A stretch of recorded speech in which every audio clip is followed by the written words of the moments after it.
નમસ્તે મિત્રો, સ્વાગત છે તમારું ફાર્મ નોલેજ ચેનલમાં. આજનો આપણો ફરી એકવાર એક વિડીયો છે એક અગત્યની જાહેરાત વિશે, જે કૃષિ વિષયકમાં છે.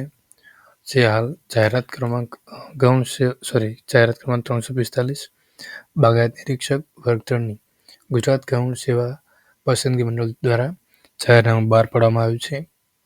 જેમાં કુલ સંવર્ગની 14 જગ્યાઓ બતાવવામાં આવી રહી છે, જે હાલ માટે સીધી ભરતીથી પ્રક્રિયા પસંદગી કરવાની છે. તેના માટે જે ઉમેદવારો હોય, જે લાયકાત ઉમેદવારો તેમની પાસેથી ઉમેદવારી પત્રક અથવા અરજીપત્રક મંગાવવામાં આવેલ છે, જેનો ટાઈમ છે આજરોજ 26 તારીખથી 9 સપ્ટેમ્બર 2025 સુધી, એટલે કે રાત્રિના 12 વાગ્યા પહેલાં સુધી ઓનલાઈન અરજી કરી શકાશે.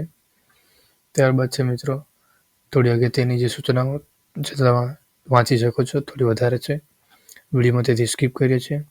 ત્યારબાદ છે જગ્યાવારની વિગતો, કે કઈ કઈ કેટેગરી વાઇઝ અથવા મહિલાઓ માટે અનામત અથવા કુલ જગ્યા પૈકી કોઈ પીડબ્લ્યુડી અથવા કોઈ રિટાયર્ડ આર્મી મેન એક્સમેન હોય એમના માટેની જગ્યાઓ, જેની વગેરેની માહિતી છે.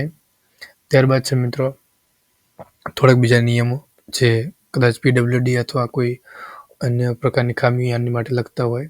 ત્યારબાદ છે નાગરિકત્વ ભારતનું હોવું જોઈએ. ત્યારબાદ છે વય મર્યાદા, તો વય મર્યાદામાં ઉમેદવારની ઉંમર 18 વર્ષથી ઓછી નહીં અને 33 વર્ષથી વધુ ન હોવી જોઈએ.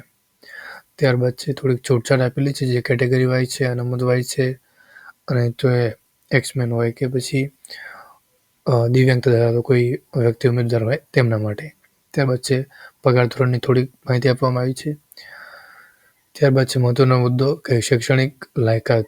તો ઘણા મિત્રો એવા પણ હશે કે જેમણે બીએસસી એગ્રીકલ્ચર કર્યું હશે, અમુક ઉમેદવાર હશે જેમણે બીઆરએસ કરેલું હશે, અમુક હોય કે જેમણે એમઆરએસ કરેલું હોય, વગેરે ડિસિપ્લિનમાં અથવા કોઈ ફિલ્ડમાં તમે ડિગ્રી અથવા કે જે ડિપ્લોમા અથવા કોઈ પોસ્ટ ગ્રેજ્યુએટ કરેલું હોય છે.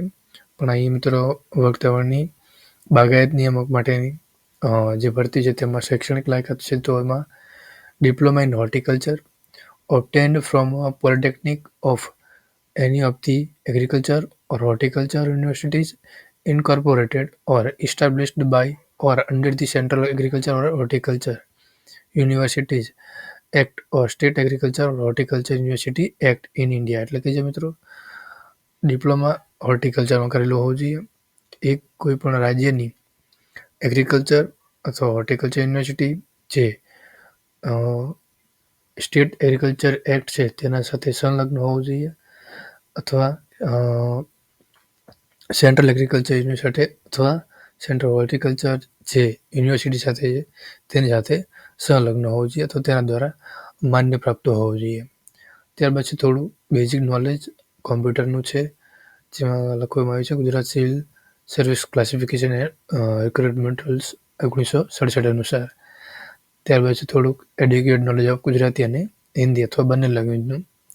તો મિત્રો ધ્યાન રાખજો કે ફોર્મ ભરતી વખતે ક્યાંય થોડી નાની એવી ભૂલ ના થાય, કેમ કે ફોર્મ ભરતી વખતે ક્યારેક અમુક વખતે નાની ભૂલ થઈ જતી હોય છે. તો આટલી જ મિત્રો માહિતી હતી. Thank you. જય હિન્દ, જય ભારત.